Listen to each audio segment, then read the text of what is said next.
السلام عليكم ورحمة الله وبركاته. الحمد لله رب العالمين. الصلاة والسلام على رسول الأمين وعلى آله وصحبه أجمعين. أعوذ بالله من الشيطان الرجيم.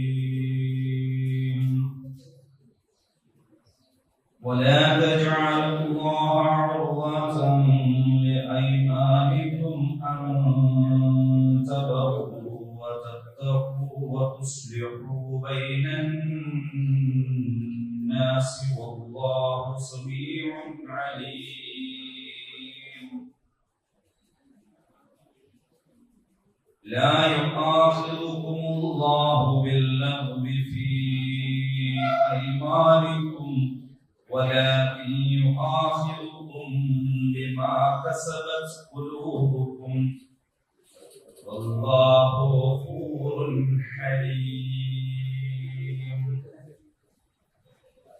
للذين يؤلون من نسائهم تربص 4 أشهر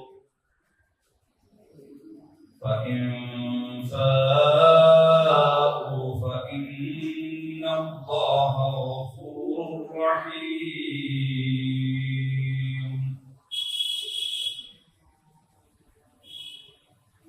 وإن عزموا الطلاق فإن الله سميع عليم. صدق الله العظيم. സൂറത്തുൽ ബഖറ 223 വരെ ഉള്ള ആയത്തുകൾ എടുത്തു കഴിഞ്ഞു. ഇന്നിപ്പോൾ 224, 225, 226, 227 ഇത്രയും ഭാഗമാണ് ഇൻഷാ അല്ലാഹ് നമുക്ക് പഠിക്കാനുള്ളത്. അല്ലാഹു ഉപകാരപ്രദമായ വിജ്ഞാനം നമുക്ക് വർദ്ധിപ്പിച്ചുമാറാകട്ടെ. വലാ തജഅലു നിങ്ങൾ ആക്കരുത് അല്ലാഹുവിനെ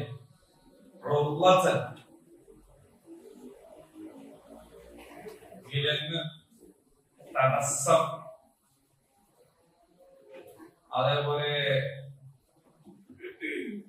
കരുവാക്കുക. നമ്മള് ഒരു സംഗതിനെ കരുവാക്കുക അല്ലേ? അതാണ് ആ പറഞ്ഞത്.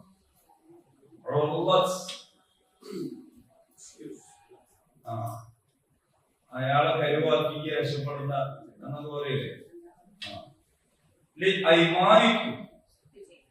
നിങ്ങളുടെ ശബദത്തിന്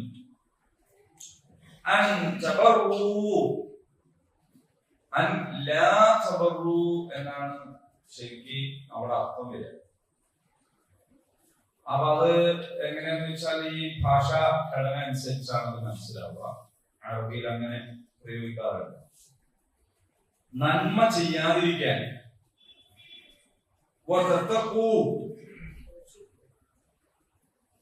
ഭക്തി പുലർത്താതിരിക്കാൻ,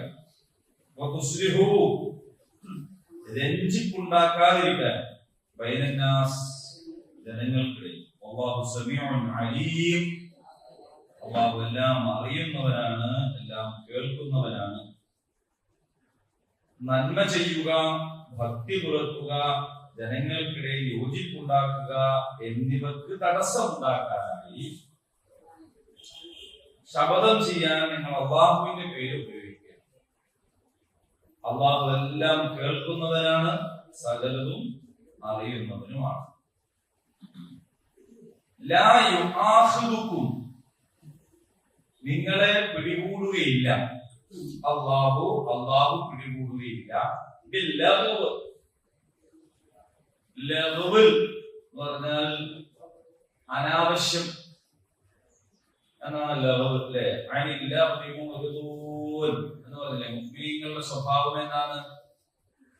അനാവശ്യങ്ങളിലൂടെ കാര്യമില്ലാത്ത സംഗതിയുടെ അടുത്തുകൂടി പോകുമ്പോ അവർ ഒഴിഞ്ഞോളും. അതായത് വെറുതെ നിൽക്കൂല.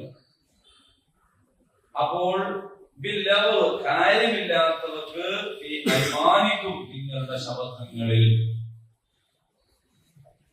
പറയാം, വിശദീകരിക്കാം. വലാകിൻ എന്നാൽ യുആഖിദുകും അവൻ നിങ്ങളെ പിടികൂടും ബിമാ കസബത് ഖുലൂബുകും നിങ്ങളുടെ മനസ്സുകൾ പ്രവർത്തിച്ചതിനാൽ. വല്ലാഹു ഗഫൂറുൻ ഹലീം അല്ലാഹു ഏറെ പൊറുക്കുന്നവനാണ്, സഹനശീലനാണ്.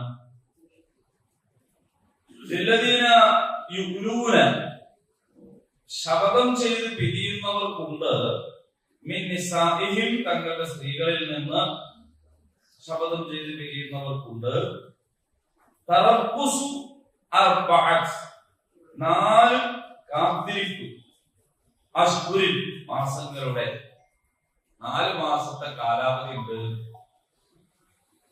ഫഇൻ ഫാഉ ഇനി അവർ മടങ്ങുകയാണെങ്കിൽ ഫഇന്നല്ലാഹ ഗഫൂറുർ റഹീം അല്ലാഹു ഏറെ പൊറുക്കുന്നവനും കരുണാനിധിയുമാണ്.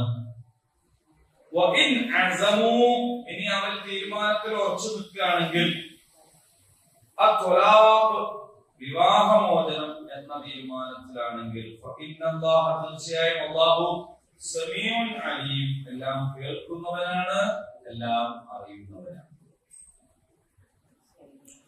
അഥവാ അവർ വിവാഹമോചനം തന്നെയാണ് തീരുമാനിക്കുന്നതെങ്കിൽ അല്ലാഹു എല്ലാം കേൾക്കുന്നവനും അറിയുന്നവനുമാകുന്നു.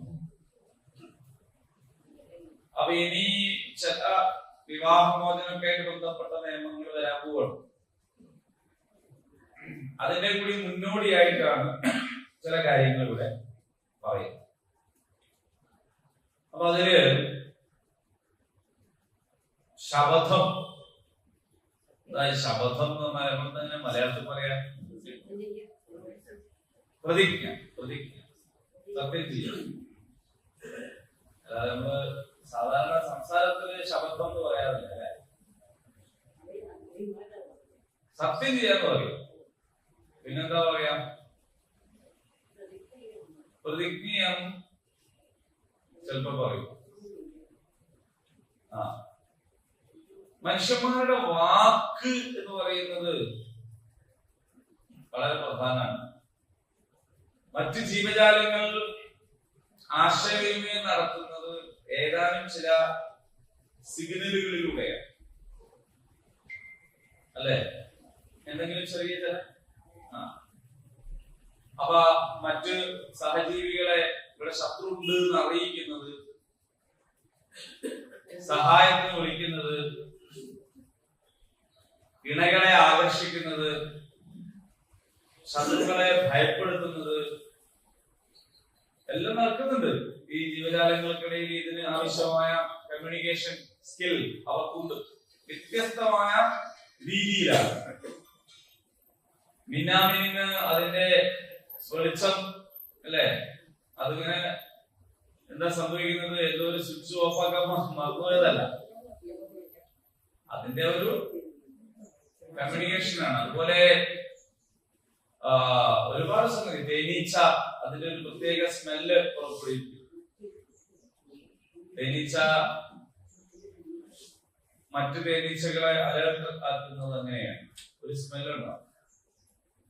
അതുകൊണ്ട് ഒന്നിനെ നമ്മൾ കൈകൊണ്ടോ മറ്റോ ഞെരിച്ച് കൊന്നു കഴിഞ്ഞാൽ പിന്നെ കൂട്ടിനെടുത്ത് നിൽക്കാതിരിക്കലാണ് നല്ലത്.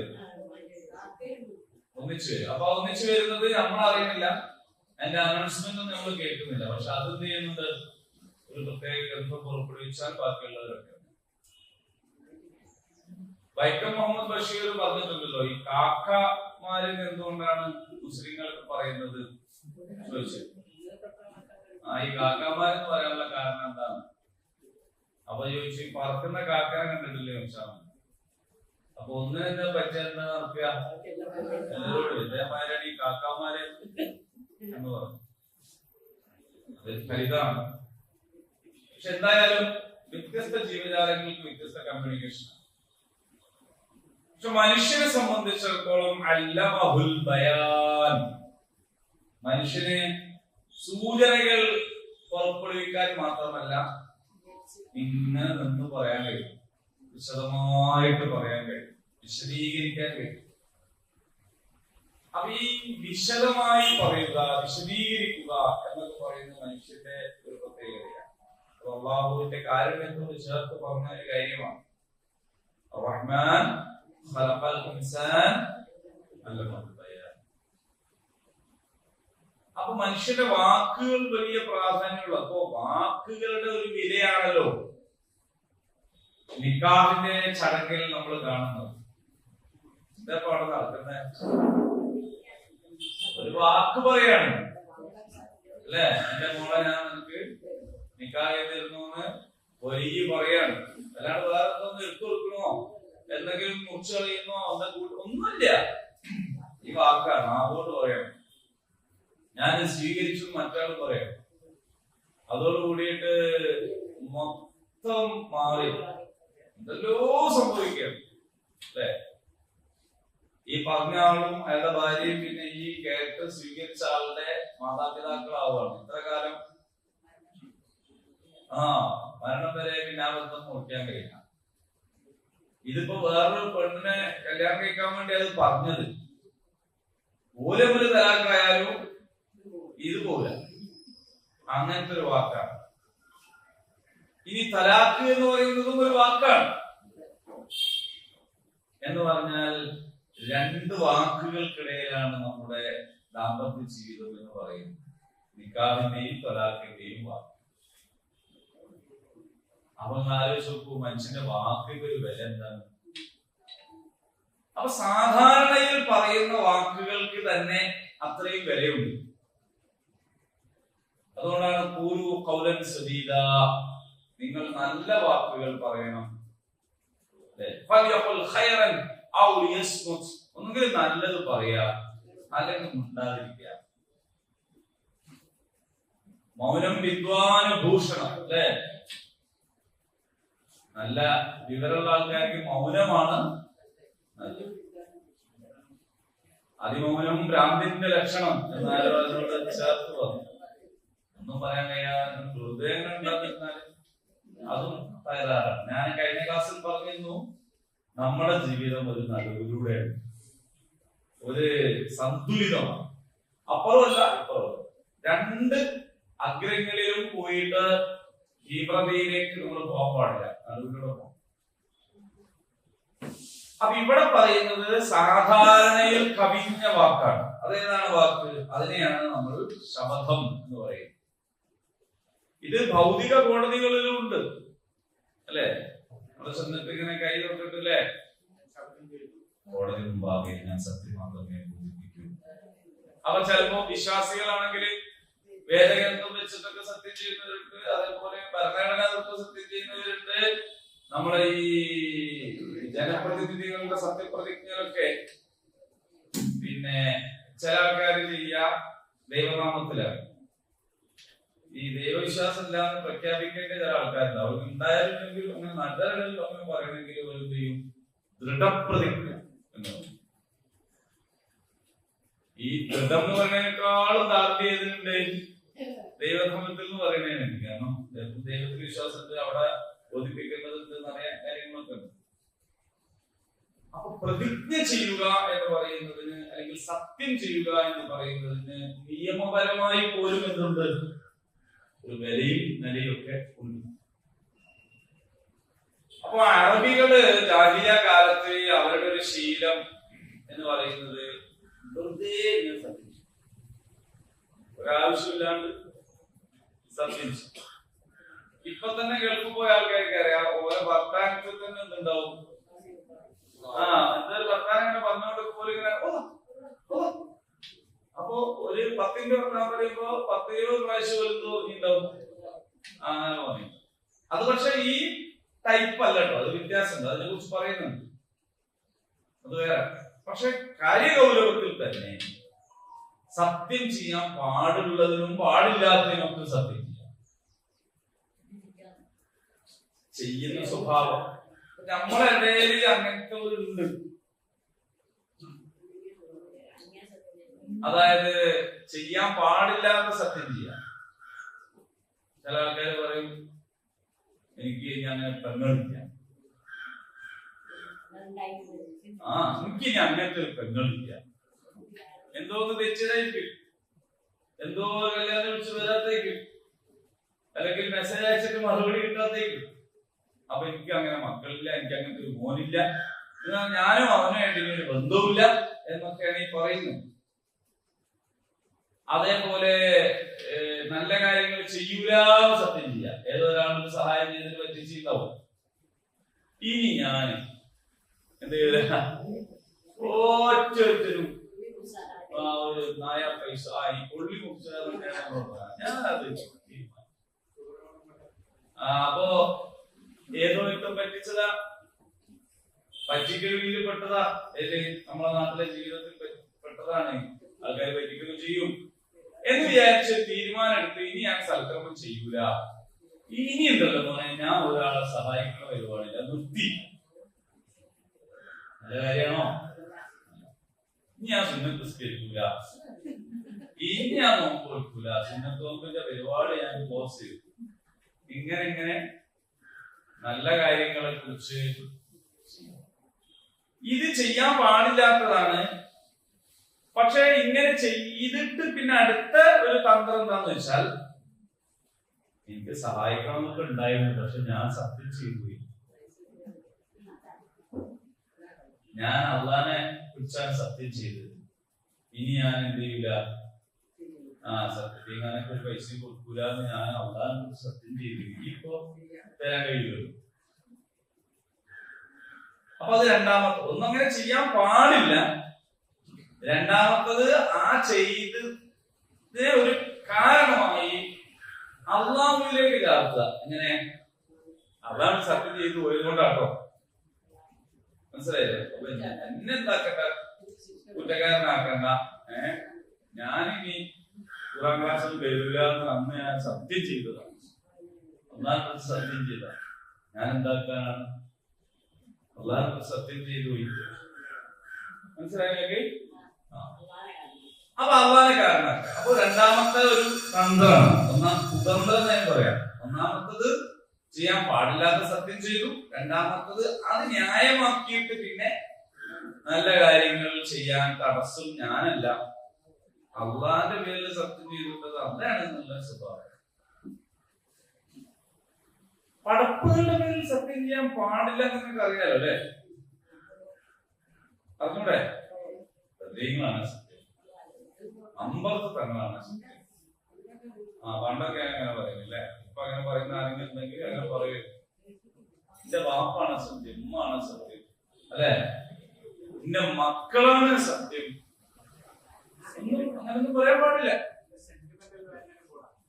അതായത് നിങ്ങൾ കണ്ടില്ലേ, എന്റെ ഈ വീടാണ് സത്യം, അല്ലെ, എന്റെ കച്ചവടമാണെങ്കിൽ സത്യം, എന്റെ ബിസിനസ് ആണ് സത്യം, ഇങ്ങനെ തുടങ്ങിയിട്ട് പറയും.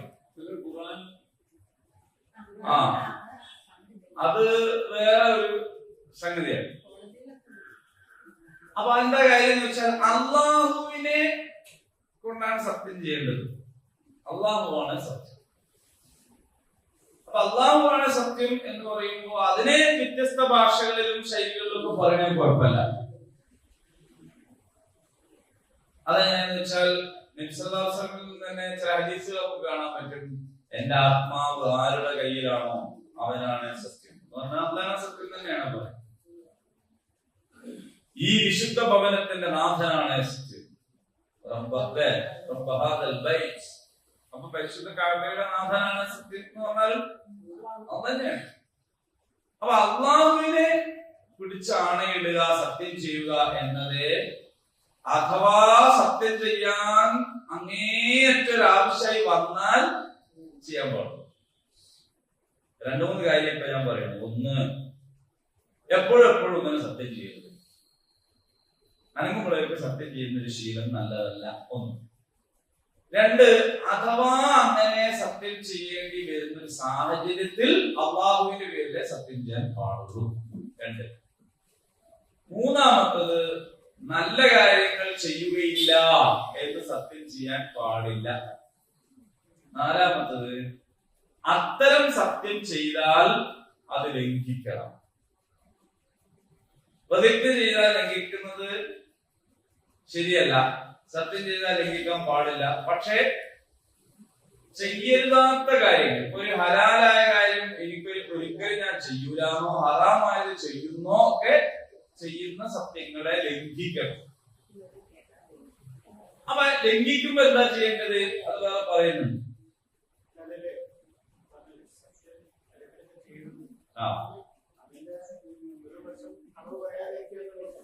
അതായത് വിശ്വാസികളെ സംബന്ധിച്ചിടത്തോളം അവരുടെ സംസാരം മുഴുവനും സത്യമായിരിക്കണം. കൈപ്പുറ്റതാണെങ്കിലും സത്യം പറയണം. സത്യം പറയാൻ പാടുള്ളൂ. കളവ് പറയുക എന്നത് മുനാഫിക്കിന്റെ ലക്ഷണമാണെന്നാണ് പഠിപ്പിച്ചത്. അത് ഈമാനുമായിട്ടാണ് അതിന്റെ ബന്ധം. കളവ് പറയുക എന്നത് മുനാഫിക്കിന്റെ ലക്ഷണമാണെന്ന് പറഞ്ഞാൽ അതൊരു കുറ്റം കിട്ടുന്ന കാര്യമാണെന്ന് മാത്രമല്ല, അത് ഈമാനിനെ ഇല്ലാതാക്കുന്ന കാര്യമാണ് കളവ് പറയാറുള്ളത്. കളവ് പറയരുത്, തമാശക്ക് പോലും പറയരുത്. അതൊക്കെ ന്യായീകരിക്കുകയാണ്. അങ്ങനെ ഒരു കളവൊന്നുമില്ല. ആകപ്പാട് ആ വിഷയത്തിൽ അനുവദനീയം എന്ന് പറയാവുന്നത് ബന്ധം നന്നാക്കുന്നിടത്ത് ഉള്ള ചെറിയൊരു സംഗതിയാണ്. അത് പക്ഷെ അത് തന്നെ കരുതി ഉപയോഗിക്കണം. ഒരു പായസത്തിലൊക്കെ ഉപ്പിടൂല്ലേ, അത് പായസത്തിൽ ഉപ്പിടില്ലോ വിചാരിച്ചിട്ട് പഞ്ചാരട്ടത്ര തന്നെ പായസത്തിൽ ഉപ്പിട്ടാല് ഒരു സമത്വം എന്ന നിലയ്ക്ക് കിടക്കട്ടെ എന്ന് വിചാരിച്ചാൽ പിന്നെ ഇനി പായസം എന്ന് പറയില്ല, വേറെ തോന്നാണ് പറയാം. ബന്ധം നന്നാക്കുന്നിടത്ത് ആണ് ഈ ഹലാലായ കളവ് എന്ന് പറയുന്നത്. ഹലാലായ കളവ് അത് തന്നെ സൂക്ഷിച്ചു പറഞ്ഞില്ലെങ്കിൽ ഇതേ ബന്ധം അപ്പൊ അറിഞ്ഞോണ്ട് തന്നെ വെച്ചു. ഒരു ഭാര്യനെയും ഭർത്താവിനെയും നന്നാക്കാൻ വേണ്ടി ഒരാൾ പോയിട്ട് അങ്ങനെ കളവ് പറഞ്ഞു വിചാരിക്കും. എന്തോ ഇതിനൊരു നന്നായി പോയി. പിന്നെ ഒരടുത്ത പ്രാവശ്യം ബീച്ചിൽ പോകുമ്പോ കഥ പറഞ്ഞു കൊടുത്തിട്ടാണ് പറയാ അല്ലേ? അപ്പോ ഞാനോ ഇറങ്ങിയില്ലല്ലോ എന്ന് പറയുന്നതോട് കൂടിയിട്ട് ഇങ്ങനെ ഈ മധ്യസ്ഥം വെച്ചോലും എന്താവും. അപ്പൊ അതുകൊണ്ടാണ് പറഞ്ഞത് അത് കരുതി സൂക്ഷിച്ച്. പക്ഷെ അതിൽ ഇത്രേ ഉള്ളൂ. ചെറിയ ചില സമയത്ത് ചില ഈഗോ എന്ന് പറഞ്ഞാൽ ഏതൊരു മനുഷ്യനും ഉണ്ട്. അത് ഉണ്ടാവേണ്ടത് അളവിൽ അത് വേണം തന്നെ. ഈഗോ എന്ന് പറയുന്നത് മൊത്തം നെഗറ്റീവ് അല്ല. ഗുഡ് ഈഗോ ഉണ്ട്, ബാഡ് ഈഗോ ഉണ്ട്. ഈ ബാഡ് ഈഗോ എന്ന് പറയുന്ന സാധനത്തെ ചിലപ്പോ ചെറിയ ചില വർത്താനം കൊണ്ട് പൊളിക്കാൻ പറ്റും. മനസ്സിലായോ? ഇപ്പൊ ഒരാള് അയാളുടെ ഭാര്യയായിട്ട് തെറ്റിപ്പണങ്ങി ഒരു വല്ലാത്തൊരു ഈഗോയിൽ ഇങ്ങനെ നിൽക്കുകയാണ്. അപ്പൊ ഒരാള് അയാളുടെ അടുത്ത് വേറെ ആരോടോ പറയണം, സംഗതി ഓള് പറഞ്ഞ വാക്കുണ്ടല്ലോ, ഓൾ എന്ത് ചെയ്താലും ബാക്കിയൊക്കെ മാറ്റാൻ തോന്നും. അമ്മാതിരി വിലയുള്ളൊരു വാക്കാണ്. കാരണം വിലപ്പിൽ തെറ്റൊക്കെ നിൽക്കുകയാണെങ്കിലും ഇന്ന സമയത്ത് ഓള് തന്നെ പറ്റിയിട്ട് എന്തൊരു മതിപ്പോടെയാണ് സംസാരിച്ചത്. എനിക്ക് അത്ഭുതമായി പോയി. സംസാരിച്ച് അപ്പൊ അതൊരളവിൽ പറഞ്ഞാൽ ചിലപ്പോ ഇവന്റെ മറ്റേതെന്താവും. അത്തരം കാര്യങ്ങളെ കുറിച്ച് മാത്രമാണ്. അല്ലാണ്ട് ഹലാലായ കളവ് എന്നിട്ട് കുറ്റങ്ങളെല്ലാം പറയാനുള്ളതല്ല. പിന്നെ മക്കളോട് കളവ് പറയരുത്. പ്രത്യേകം പറയാണ്, അത് കൊണ്ടുവരാ ഇത് കൊണ്ടുവരാ. ചോറ് എത്താൻ വേണ്ടിട്ട് അമ്പിമാമനെ വിളിച്ചരാ. അമ്പിമാമനെ വിളിച്ചു നോക്കാൻ കഴിയുമോ? കഴിയൂല. ചോറില്ല, വേണ്ട, അതിന് പശുക്കുന്നത് ഉണ്ടോളൂ. അമ്പിളിമാമൻ വിളിച്ചെന്നില്ലെങ്കിലും കുട്ടികൾ ചോറുന്നാൻ കിട്ടുന്നില്ല. മൊബൈല് കൊടുക്കുകയാണെങ്കിൽ പിന്നെ കൊടുക്കാന്ന് പറഞ്ഞാൽ കൊടുക്കാം. അപ്പൊ അതുകൊണ്ട് തെരുവിലെ മോനെ തന്നെ പറഞ്ഞ് ശീലിച്ചാൽ തോന്നുന്നു. അപ്പൊ കളവ് ഭാര്യമാരോട് പറയുന്നവരുണ്ട്. എന്തെങ്കിലും ഒരു ആവശ്യം പൂർത്തിയാക്കാൻ വേണ്ടി അത് തരാം. പിന്നെ കുറെ കഴിഞ്ഞിട്ട് എന്ത് തരാന്ന് ഞാനുണ്ടോ ഞങ്ങൾക്കുണ്ട് കാറ്റ് എന്ന് ചോദിക്കുന്ന രീതി ശരിയല്ല. അപ്പൊ എല്ലായിടത്തും ശ്രദ്ധിക്കുക, മുഅ്മിനീങ്ങളുടെ സാധാരണ വർത്തമാനം തന്നെ വിലയുള്ളതായിരിക്കണം. അതേ സമയത്ത് അതിന്റെ ഒരു നെക്സ്റ്റ് സ്റ്റെപ്പാണ് ചില സന്ദർഭത്തിൽ അത്യാവശ്യം വന്നേക്കും ചില സത്യങ്ങൾ. ചില സത്യങ്ങൾ എന്ന് പറഞ്ഞാൽ പ്രതിജ്ഞകൾ, ശപഥം ചെയ്യലുകൾ ആവശ്യമായി വരികയാണെങ്കിൽ അത്യാവശ്യ സന്ദർഭത്തിലേ അത് ചെയ്യാവൂ. അത് ചെയ്യുമ്പോൾ പാലിക്കേണ്ട കാര്യങ്ങളെ കുറിച്ചാണ് ഈ പറഞ്ഞത്. ഇനി നന്നായിട്ട് പഠിക്കാം. നന്നായിട്ട് പഠിക്കുക. എന്താ പഠിക്കേണ്ടതെന്ന് അറിയോ? അഥവാ ശബ്ദം ലംഘിക്കേണ്ടി വന്നാൽ,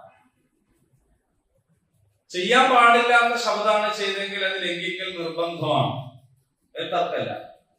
ചെയ്യാൻ പാടില്ലാത്ത ശബ്ദം ചെയ്തു, ഞാൻ നേരത്തെ പറഞ്ഞ പോലെ ഇനി ഞാൻ അഗ്നികൾക്കൊന്നും കൊടുക്കൂലാമോ, ഇനി ഞാൻ സഹായം ചെയ്യൂലാമോ, ഇനി ഞാൻ പള്ളിയിൽ പോകൂലാമോ, ഇനി അങ്ങനെയൊക്കെയുള്ള ചെയ്യാൻ പാടില്ലാത്ത ശബ്ദങ്ങൾ. ഇതിന്റെ പശ്ചാത്തലം പറയുന്നത് അബൂബക്കർ സിദ്ദീഖ് റളിയല്ലാഹു അൻഹു മിസ്തഹബിൽ ഖുസാസത്തു ഇനി ഒന്നും കൊടുക്കുകയില്ല എന്ന് ശബ്ദം ചെയ്ത ഒരു പശ്ചാത്തലം. അപ്പൊ എന്തുകൊണ്ടാണ് അദ്ദേഹം അങ്ങനെ പറയേണ്ടി വന്നത്? അദ്ദേഹം അങ്ങനെ പറയുന്ന ആളല്ലല്ലോ. അപ്പൊ നിങ്ങൾ ആലോചിച്ച് നോക്കൂ, വെറുതെ ശബ്ദം ചെയ്തത് മാത്രമല്ല, ഒരു കാരണം ഉണ്ടായാലും അത് പറയാൻ പാടില്ല. മിസ്തർ ബിൻ ഉസാസ എന്ന് പറയുന്ന വ്യക്തി ആയിഷ റളിയല്ലാഹു അൻഹയ്ക്കെതിരെ വ്യഭിചാരാരോപണം ഉയർന്നപ്പോൾ അതിന്റെ പ്രചാരകനായി മാറി. അതുണ്ടാക്കിയിട്ടുള്ള പ്രയാസങ്ങൾ, പ്രതിസന്ധികൾ ഇസ്ലാമിക സമൂഹത്തിൽ വമ്പിച്ചതായിരുന്നു. ഒരു മാസക്കാലം അത് അവിടെ മദീനയെ ഇങ്ങനെ ഞെരുവിളി കൊള്ളുന്ന ഒരു സാഹചര്യത്തിലേക്ക് പോയി. നബി സല്ലല്ലാഹു അലൈഹി വസല്ലം അതിന്റെ അവസാന സന്ദർഭത്തിൽ ആയിഷ റളിയല്ലാഹു അൻഹയുടെ അടുത്തേക്ക് വന്നപ്പോ അബൂബക്കർ സിദ്ദീഖ് റളിയല്ലാഹു അൻഹു ഉമ്മു റുമാൻ എന്ന് പറഞ്ഞാല് ആയിഷയുടെ ഉമ്മ, ഇവര് രണ്ടാളും അപ്പോ ആയിഷയുടെ അടുത്തേക്ക് പോയി. കാരണം എന്തെങ്കിലും വഹി ഇറങ്ങിയോ, എന്തെങ്കിലും ഇപ്പൊ അറിയോ എന്ന് നോക്കാനാണ്. അങ്ങനെ നബി സല്ലല്ലാഹു അലൈഹി വസല്ലം അവിടെ പോയിരുന്നു. എന്താ പറയാന്ന് വിചാരിച്ചു നിൽക്കുന്നു. അപ്പൊ നബി സല്ലല്ലാഹു അലൈഹി വസല്ലം ആയിഷയോട് പറയുന്നു, ആയിഷ, എന്നെ കുറിച്ച് ചില സംഗതികളൊക്കെ എന്റെ ചെവിയിൽ എത്തിയിട്ടുണ്ട്. നീ നിരപരാധിയാണെങ്കിൽ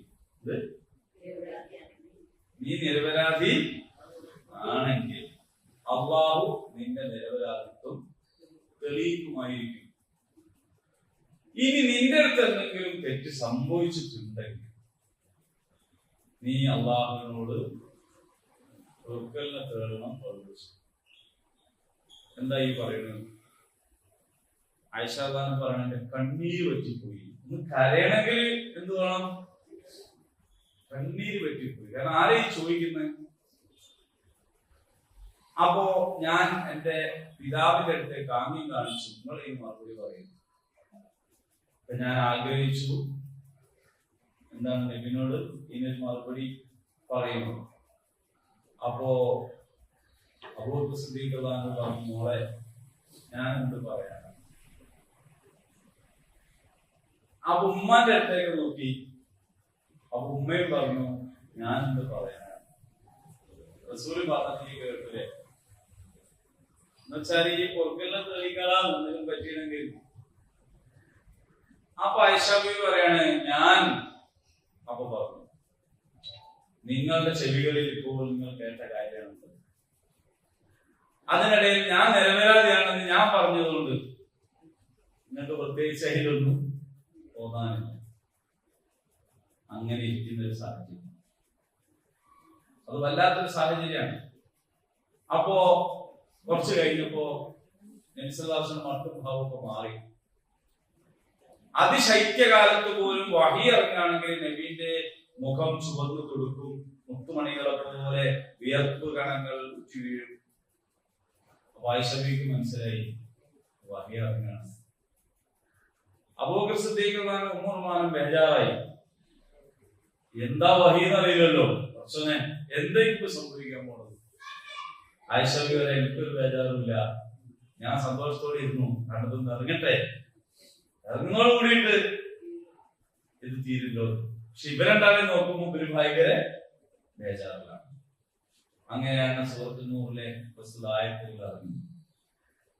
അപ്പൊ റസൂൽ പറഞ്ഞു, അതിനുശേഷം ആയിഷ സന്തോഷിക്കുക, അള്ളാഹു നിന്റെ നിരപരാധിത്വം തെളിയിച്ചിട്ടുണ്ട്, നീ ഒന്നും ചെയ്തിട്ടില്ല, കുറ്റമൊന്നും ചെയ്തില്ല, സന്തോഷിച്ചു കൊള്ളുക. അപ്പൊ ഈ ഉമ്മയും ഉപ്പയും കൂടി മോളോട് പറഞ്ഞു, മോളെ അള്ളാന്റെ റസൂലിന് നന്ദി പറയും മോളെ. അപ്പോഴാണ് ആയിഷ റളിയല്ലാഹു അൻഹയുടെ കരുത്ത് നമ്മൾ മനസ്സിലാക്കി. ഐഷയെ പറ്റിയിട്ട് എല്ലാവരും ചെറിയ കുഞ്ഞനാണ് അങ്ങനെയൊക്കെയാണല്ലോ പറയാം. ആ കുട്ടി പ്രായത്തിലേക്ക് എത്തിച്ചു എന്നൊക്കെയാണ്. ആയിഷ പറഞ്ഞു, അള്ളാന്റെ റസൂലിനോ നിങ്ങൾ രണ്ടാൾക്കും അല്ല ഞാൻ നന്ദി പറയുന്നത്, ഞാൻ എന്റെ റബ്ബിനാണ് നന്ദി പറയുന്നത്. മനസ്സിലായെന്നാ പറഞ്ഞത്? ആ അത്രത്തോളം സങ്കീർണമായ ഒരു സംഗതി, അതിന്റെ പേരിലാണ് സൂറത്തിനുള്ള വലിയൊരു ഭാഗം ഇറങ്ങിയത്. ഈ ഒരു കുറ്റകൃത്യത്തിൽ പങ്കെടുത്ത ആളാണ് മിസ്തർ എന്നാൽ അബൂബക്കർ സിദ്ദീഖിന്റെ കുടുംബക്കാരൻ. അദ്ദേഹമാണ് എല്ലാ സഹായവും ചെയ്തുകൊണ്ടിരിക്കുന്നത്. ആ മിസ്തഹിന് ഞാൻ ഇനി ഒന്നും കൊടുക്കൂല എന്ന് പറഞ്ഞു. എന്താ വലിയൊരു കുഴപ്പമുള്ളത്? ആ പ്രതിജ്ഞയ്ക്ക് എന്താണ് ഒരു തെറ്റുള്ളത് നമ്മളെ ഭാഷയിൽ? പക്ഷെ അള്ളാഹു പറഞ്ഞു. അപ്പൊ അതിന്റെ ആയത്തിറക്കി, 100 ആയത്തിറക്കി, നിങ്ങളിൽ സാമ്പത്തികമായ വിശാലത തന്ന അള്ളാഹു അനുഗ്രഹിച്ച ആൾക്കാർ അത് കിട്ടാത്ത ആൾക്കാർക്ക് ഒന്നും കൊടുക്കൂല എന്ന് പറയാൻ പാടില്ല. നിങ്ങൾ അവർക്ക് പുറത്തു കൊടുക്കണം. നിങ്ങൾ അവർക്ക് വിട്ടുവീഴ്ച ചെയ്തു കൊടുക്കണം. അള്ളാഹു നിങ്ങൾക്ക് പുറത്തു തരണമെന്ന് നിങ്ങൾ ആഗ്രഹിക്കുന്നില്ലേ എന്നാണ്. അബൂബക്കർ സിദ്ദീഖ് കരയാൻ തുടങ്ങി.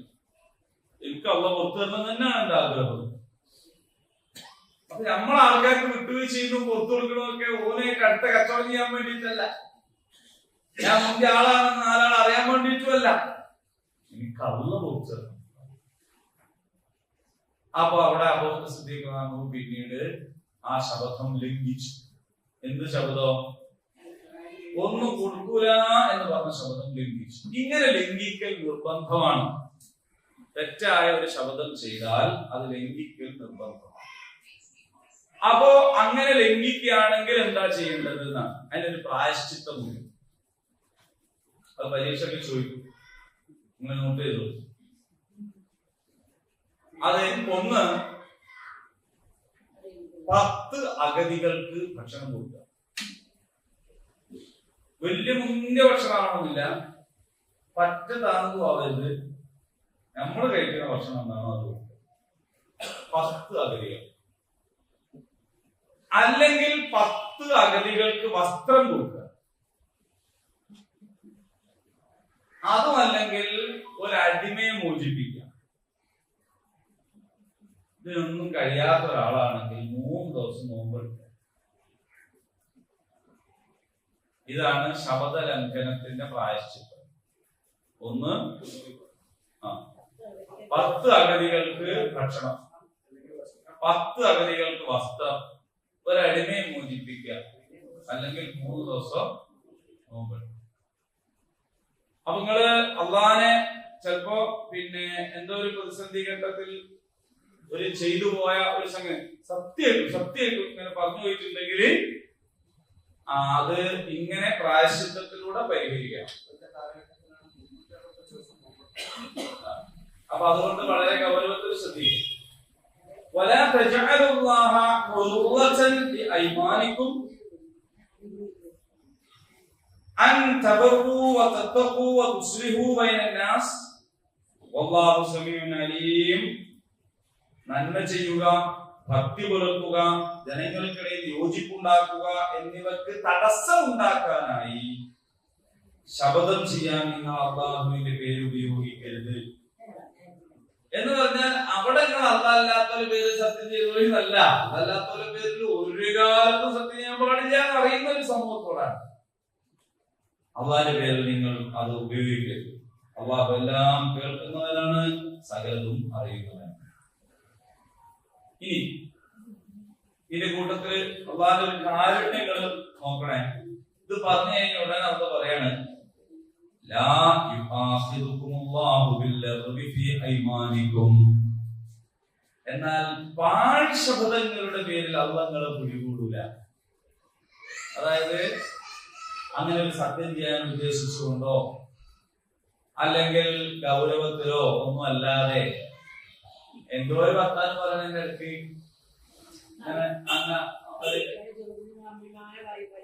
അത് ഗൗരവത്തിൽ ശ്രദ്ധിക്കേണ്ട കാര്യമാണ്. കാരണം കുട്ടികളുടെ സ്വഭാവം എടുക്കാം, നിങ്ങൾ അതിന്റെ ഗൗരവം മനസ്സിലാക്കും. ഈ മക്കൾക്ക് കളവ് പഠിപ്പിച്ചു കൊടുക്കണം ഉമ്മമാരെ.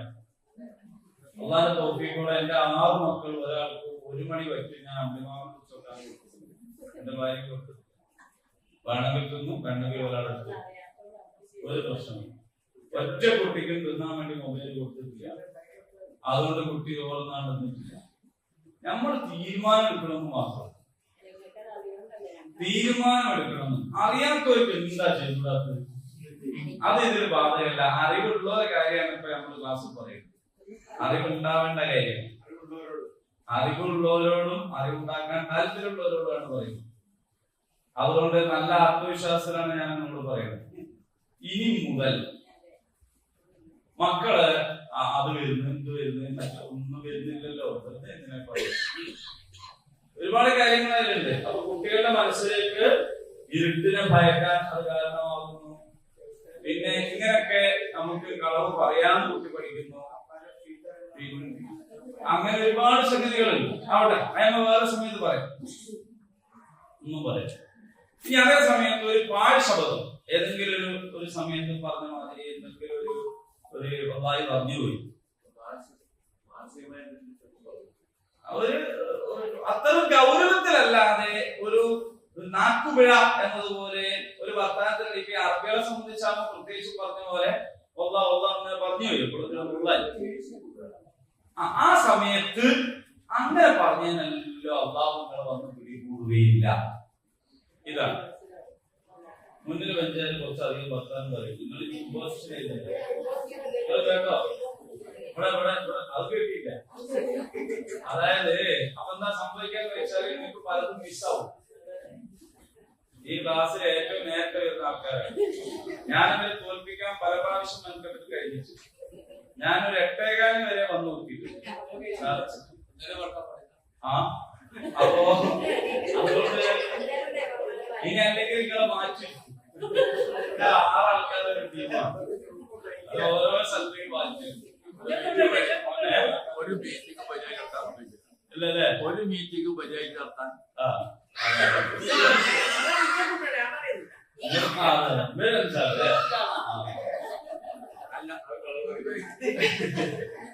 ശരി ആയിക്കോട്ടെ.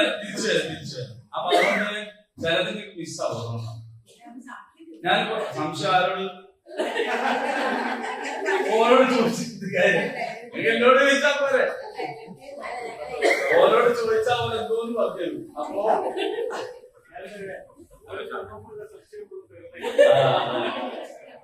ഓക്കെ, എല്ലാരും കൂടെ നോക്കാം.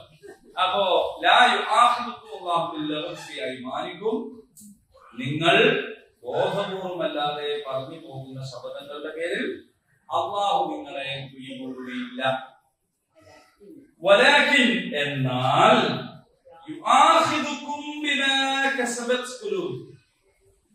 അവൻ നിങ്ങളെ പിടികൂടുക തന്നെ ചെയ്യും നിങ്ങളുടെ മനസ്സുകൾ പ്രവർത്തിച്ചതിന്. നിങ്ങളുടെ മനസ്സിൽ എന്താണുള്ളതെന്ന് ആർക്കറിയാം? അല്ലാഹുവറിയാം. എന്ന് പറഞ്ഞാൽ ഒരാൾ പറയാം അത് ഞാൻ എന്താണ് വായശബ്ദമായിരുന്നു എന്ന് പറഞ്ഞിട്ട് കാര്യമില്ല. അത് ആർക്കറിയാം? അല്ലാഹു ഗഫൂറുൻ ഹലീം. അല്ലാഹു പൊറുക്കുന്നവനാണ് കേട്ടോ, അതുപോലെ സഹനശീലനുമാണ്. ഇനി ലില്ലദീന യുഖ്ലൂന മിൻ നിസാഇഹിം, ഇവിടെ വേറെ ഒരു ആചാരത്തെ കുറിച്ച് പറയാൻ പോവാണ്. ആ ആചാരത്തിന്റെ പേര് ഈലാഹ് എന്നാണ്. എന്താണ് ഈലാഹ്? എന്താണ് ഈലാഹ്? എന്താ ഈ സംഭവം ഈലാഹ് എന്ന് ചോദിച്ചാൽ അതും ജാഹിലിയ്യ കാലത്ത് അറബികൾക്കിടയിൽ ഉണ്ടായിരുന്നതാണ്. ഇന്നും നമുക്കിടയിൽ ഇതിന്റെ വകഭേദങ്ങളുണ്ട്. ജാഹിലിയ്യ അറബികളെ സംബന്ധിച്ചിടത്തോളം ദാമ്പത്യ ജീവിതത്തിൽ പെണ്ണിന് പ്രത്യേകിച്ച് ഒരു റോളില്ല. ജാഹിലിയ്യ കാലത്ത് തന്നെ പെണ്ണിന് ആത്മാവനില്ല എന്ന് പറഞ്ഞ ഒരു ചർച്ചയാണ് അന്ന് നടന്നത്. അപ്പൊ ദാമ്പത്യ ജീവിതത്തിൽ എല്ലാ കാര്യങ്ങളും ഇയാളാ തീരുമാനിക്കുക, മൂപ്പര് മാത്രം തീരുമാനിക്കും. അപ്പൊ അവരുടെ അടുത്തുണ്ടായിരുന്ന ഒരു ആചാരമാണ് ഞാൻ ഭാര്യയെ സമീപിക്കുകയില്ല, ഭാര്യയുമായിട്ട് ശാരീരിക ബന്ധം പുലർത്തുകയില്ല എന്നൊക്കെ ശബ്ദം ചെയ്യും. അത് അവരുടെ ഇടയിലുള്ള ഒരു സംഗതിയാണ്. ഞാൻ ഇനി അവിടെ കാണുന്നില്ല, ഞാൻ അവിടെ തൊടുന്നില്ല എന്നൊക്കെ പറയുന്ന രീതി അത് ജാലിയാകാത്തൊന്നല്ല. ഇന്നാളും പറഞ്ഞല്ലോ എന്ന് ചിലപ്പം ഓർമ്മ ഉണ്ടെങ്കിൽ അത് തന്നെയാണ് സാധനം. അത് അങ്ങനെ തന്നെയാണ്. അപ്പൊ അതിനെ കുറിച്ച് ഇവിടെ പറയണെന്ന് വെച്ചാൽ അതൊന്നൊരു നല്ല സ്വഭാവമല്ല, അങ്ങനെ പറയാൻ പാടില്ല. എന്നാൽ ആരെങ്കിലും ഇനി അങ്ങനെ പറഞ്ഞാൽ അല്ലാഹു സുബ്ഹാനഹു വ തആല നീതിമാനായ റബ്ബ് ഈ കാര്യത്തിൽ ഒരു തീരുമാനം ഉണ്ടാക്കുന്നു. അതെന്താന്ന് ചോദിച്ചാൽ ഇവരെന്താ ചെയ്യാന്നറിയോ? പെണ്ണിനെ തലാഖ് ഇല്ല. തലാഖ് ഇല്ലാതെ ഇത്ത കഴിഞ്ഞ നോക്ക് വേറെ കല്യാണം നടത്താതെ ജീവിക്കുക, അത് പറ്റൂല. തലാഖ് ഇല്ല. അതേ സമയത്ത് ഓരോരുത്തർക്ക് പോയില്ല. എന്നിട്ട് ഇവളിങ്ങനെ എന്താ ചെയ്യാ, കയറില്ലാണ്ട് കെട്ടിയിട്ട് എന്നൊക്കെ നമ്മൾ പറയില്ലേ, അങ്ങനെ ഒരു തരം ദുരിത ജീവിതം ജീവിക്കുക. ഇതായിരുന്നു ഇതിന്റെ ഫലം. അപ്പൊ അല്ലാഹു ആ കാര്യത്തിൽ ഒരു തീരുമാനം പറയാണ്. അഥവാ നിങ്ങളിൽ ഒരാൾ ഞാൻ അവളെ തൊടൂലാന്നോ കാണൂലാന്നോ അടുത്ത് പോകൂലാന്നോ പറഞ്ഞു കഴിഞ്ഞാൽ പറയരുത്. അഥവാ ഒരാൾ പറഞ്ഞാൽ തർബുസു അർബഅത്തി അശ്ഹുർ, അതിന്റെ കാലാവധി 4 മാസം. Only 4 months. ഈ 4 മാസത്തിനിടയിൽ നിങ്ങൾ ആ ശപഥം ലംഘിക്കണം.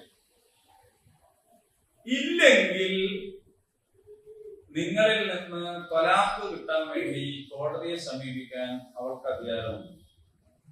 ചില പണ്ഡിതന്മാര് പറയുന്നത് 4 മാസം ഈ ശപഥം ചെയ്ത് 4 മാസം കഴിഞ്ഞിട്ട് പിന്നെ അവൾക്ക് പോയില്ലെങ്കിൽ അത് എന്തായി കഴിഞ്ഞു, അത് തലാഖായി എന്ന് പറയുന്നവര്.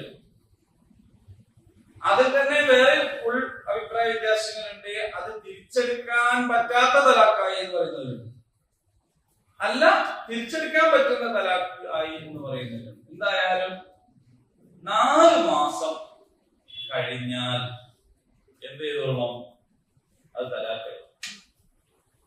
അപ്പൊ രണ്ടാമതൊരു തീരുമാനമെടുക്കാൻ നിങ്ങൾക്കുള്ള കാലാവധി 4 മാസം.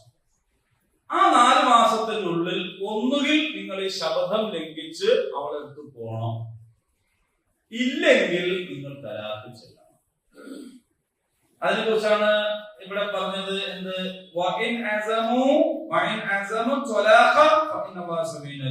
ഇനി അവർ തലാഖാണ് തീരുമാനിക്കുന്നതെങ്കിൽ അള്ളാഹു എല്ലാം കേൾക്കുന്നവരും അറിയുന്നവരുമാണ് എന്ന് പറഞ്ഞാൽ നിങ്ങൾ പറഞ്ഞ ന്യായവും നിങ്ങളുടെ തലാഖല്ലാനുള്ള കാരണത്തിനെ കുറിച്ചൊക്കെ നിങ്ങൾ ഏത് കോടതിയിൽ എന്ത് പറഞ്ഞാലും അള്ളാഹുവിന് യഥാർത്ഥത്തിൽ ഇതെല്ലാം അറിയാം. അള്ളാഹു എല്ലാം കേൾക്കുന്നുണ്ട്. ആ ബോധത്തോടു കൂടി വേണം ഇത് ചെയ്യാൻ. അപ്പൊ ഈ ഒരു 4 മാസത്തിന്റെ കാര്യം ഖുർആനിൽ പറഞ്ഞതിന്റെ അടിസ്ഥാനത്തിൽ ഇസ്ലാമിക സമൂഹത്തിൽ പലതരം നിയമങ്ങളും ഉണ്ടായിട്ടുണ്ട്.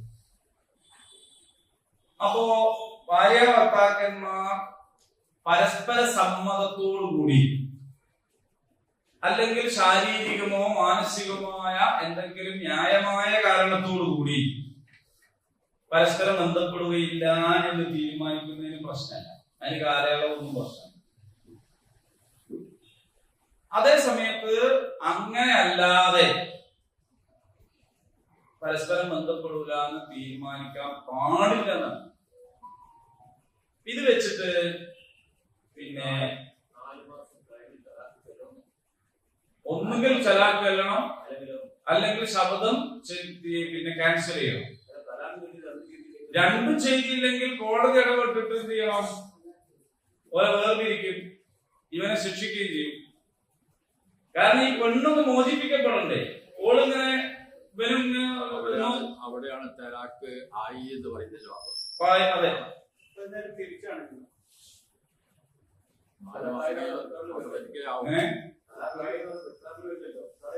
അല്ല അത് ചെയ്യണം, അതിനാണല്ലോ നിയമം. എങ്ങനെ തിരിച്ച്? അതെ അതെ, തിരിച്ച് പ്രത്യേകിച്ച് പറയണില്ല, അങ്ങനെ തന്നെയാണ് സംഭവം. അങ്ങനെ ഒരു പെണ്ണ് പറഞ്ഞാൽ പിന്നെ ഓപ്ഷൻസ് ഉണ്ടാവും. എന്റെ മുമ്പിൽ ഒരുപാട് ഓപ്ഷൻസ് ഇല്ലേ. അതേസമയത്ത് പെണ്ണിനാണല്ലോ ഇതിന്റെ പ്രശ്നം. ഇവിടെ വിക്ടിം ആകുന്നത് ആരാണ്? പെണ്ണാണ്. പെണ്ണിനെ ഒരു ഇരയാക്കാൻ ഖുർആൻ ഒരിക്കലും ആഗ്രഹിക്കുന്നില്ല, അംഗീകരിക്കുന്നില്ല. അതാണ് ഇതിന്റെ പ്രശ്നം. ഖുർആൻ എന്ന് പറയുന്നത് സ്ത്രീ വിമോചനത്തിന്റെ ഒരു മഗ്നക്കൊക്കെ. ഇതിനെ കുറിച്ച് ആൾക്കാർ വേറെന്തല്ലോ പറയുന്നു, പക്ഷെ യഥാർത്ഥത്തിൽ ഇതാ മറ്റേ വിഷയം തന്നെ പറയുന്നു. അപ്പോ 4 മാസത്തിലധികം അടുത്ത് വരാത്ത വിധമുള്ള വിദൂരതയിൽ തൊഴിലെടുക്കാൻ പോകുന്ന പുരുഷന്മാര് പെണ്ണിന്റെ സമ്മതം ഉണ്ടെങ്കിലേ പോകാവൂ. സമ്മതം ഉണ്ടെങ്കിലേ പോകാവൂ.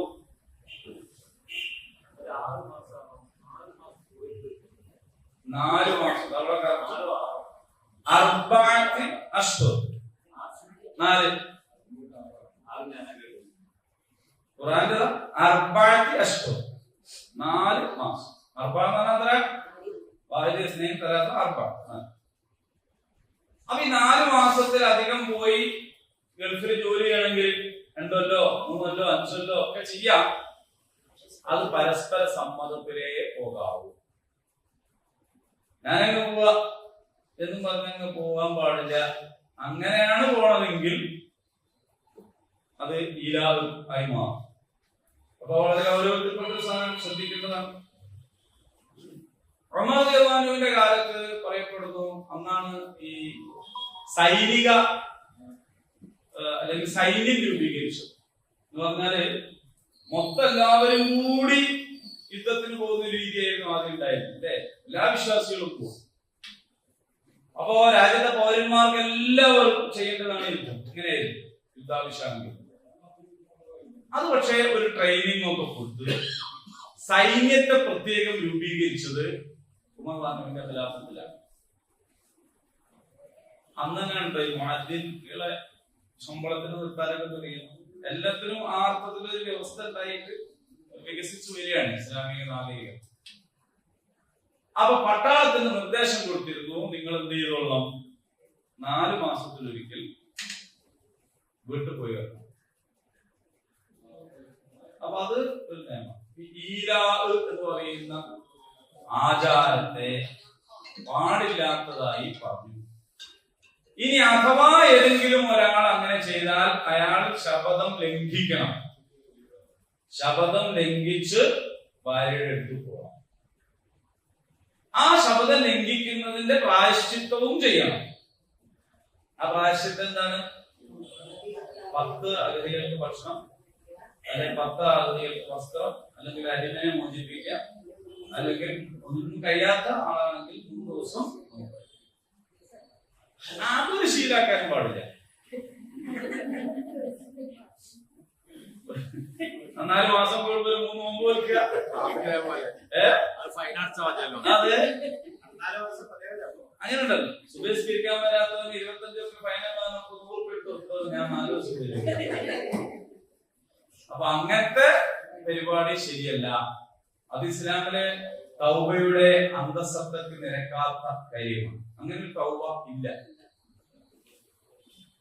അങ്ങനത്തെ ഒരു തൗബല്ല. ഇസ്തിഗ്ഫാറും തൗബയും എന്താണ്?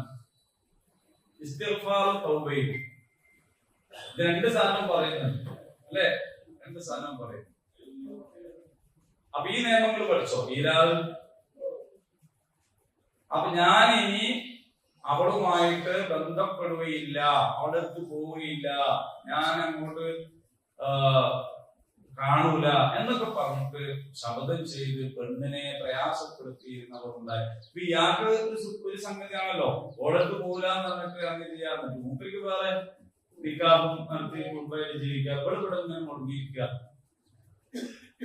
ഇതാണ്. ഇതിൽ നിന്ന് പണ്ഡിതന്മാർ പല വിധികളും പുറപ്പെടുവിച്ചിട്ടുണ്ട് കേട്ടോ. കാരണം ഇനിയിപ്പോ ഇങ്ങനെ പറഞ്ഞാലേ ഇലാവുകയുള്ളൂ, അല്ലെങ്കിൽ ഈ തീരുമാനം ഇങ്ങനെ എടുത്താലേ ഇലാവുകയുള്ളൂ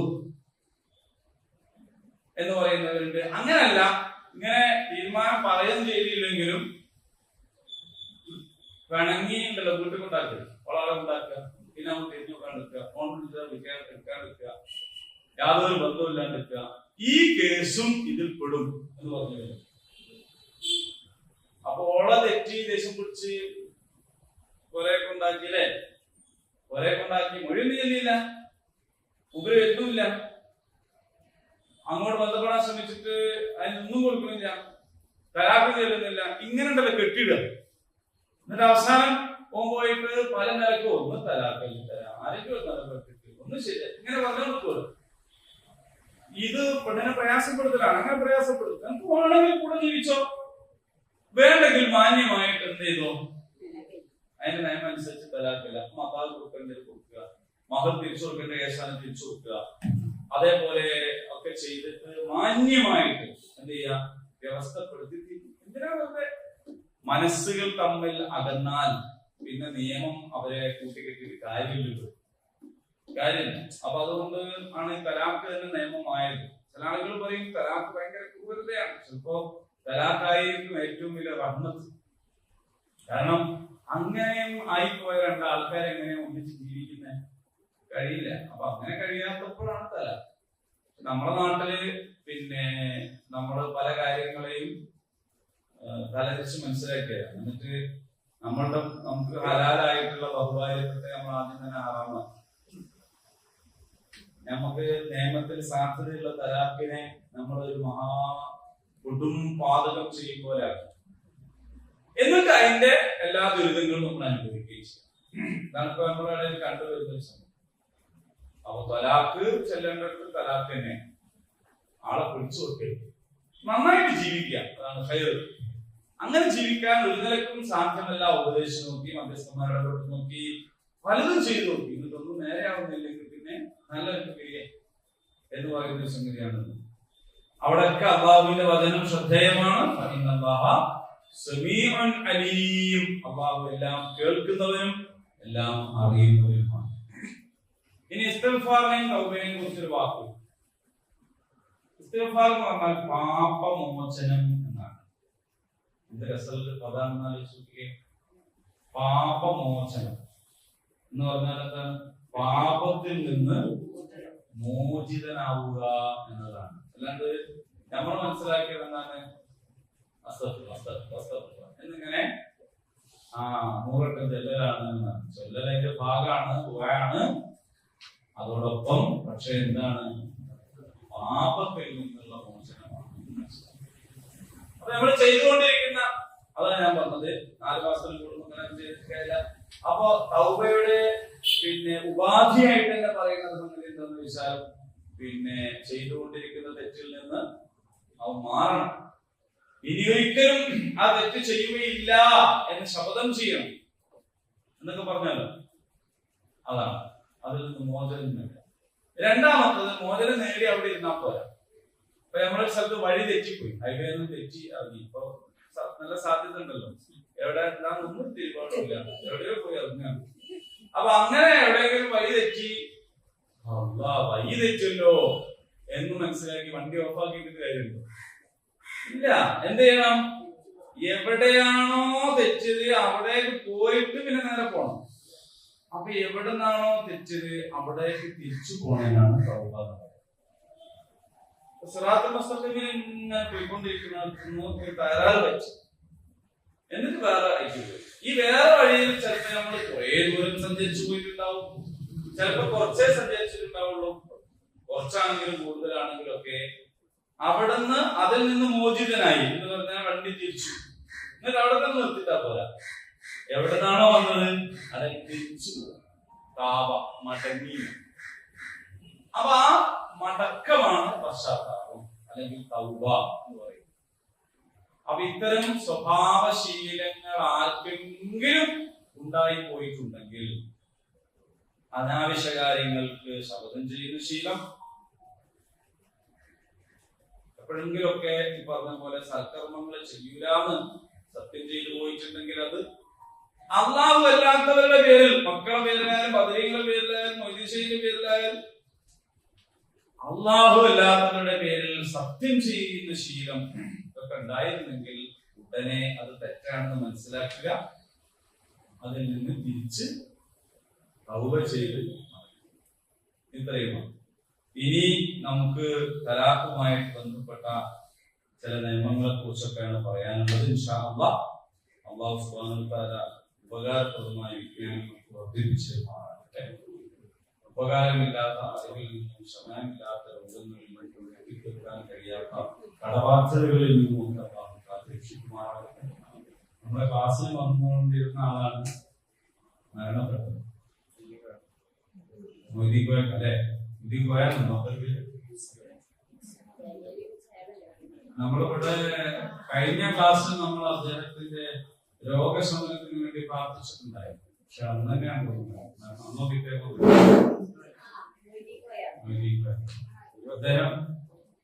അദ്ദേഹം വന്നാല് ഇങ്ങനെ സംശയമൊക്കെ ചോദിക്കുകയാണ്. ക്ലാസ് കഴിഞ്ഞിട്ടറിയോ? ക്ലാസ്സൊക്കെ കഴിഞ്ഞ് അവിടെ വണ്ടിന്റെ അടുത്ത് നിൽക്കുമ്പോ അതിനോട് പല കാര്യങ്ങളും ചോദിച്ചു. എനിക്ക് ആളെ പേര് പറഞ്ഞിട്ട് മനസ്സിലായിട്ടില്ലായിരുന്നു. ഫോട്ടോ